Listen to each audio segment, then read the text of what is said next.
Bonjour Jérôme Bourron. Bonjour Claude Tran. Vous travaillez à la Caisse des dépôts et consignations, à la direction de la formation professionnelle plus particulièrement, et vous êtes aujourd'hui à l'Assemblée nationale où vous avez participé à ce colloque organisé par Hashtag le plus important sur le thème « Mettre le numérique au service de la reconnaissance des compétences et de l'employabilité de chacun ». Comment est engagée la Caisse des dépôts sur le CPF? On est l'opérateur du CPF autonome, là où Transition Pro sont les opérateurs du CPF de transition. Nous, notre rôle consiste en 7 activités principales. D'abord, gérer 33 millions de comptes utilisateurs avec 80 millions de mouvements de main-d'œuvre par an. Ensuite, c'est recevoir les fonds obligatoires que France Compétences alloue et affecte à chacun des personnes morales de l'écosystème de formation professionnelle. Ensuite, c'est faire en sorte de recevoir les abondements complémentaires des employeurs ou de Pôle emploi ou des OPCO par exemple.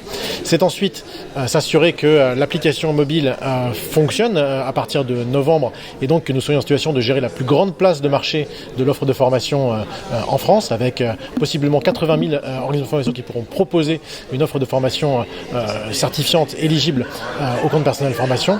Et c'est enfin promouvoir la formation professionnelle dans le cadre de la loi Choisir son avenir professionnel votée le 5 septembre dernier.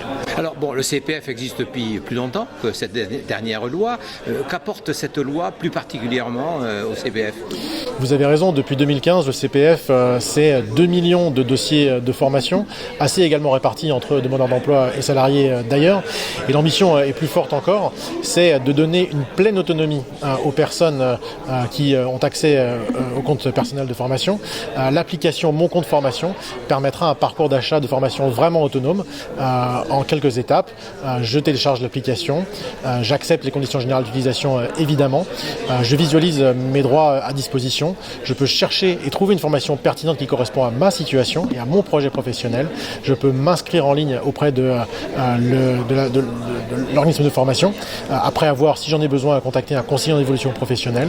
Et je peux enfin attester de mes temps de formation réalisés et valider l'évaluation de la prestation de formation dont j'aurais bénéficié. Pour les demandeurs d'emploi, la situation est la même?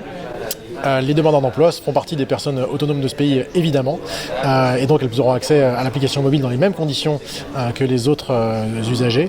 La petite particularité, c'est qu'elles bénéficieront d'un accompagnement complémentaire par leur conseiller Pôle emploi si elles en ont besoin.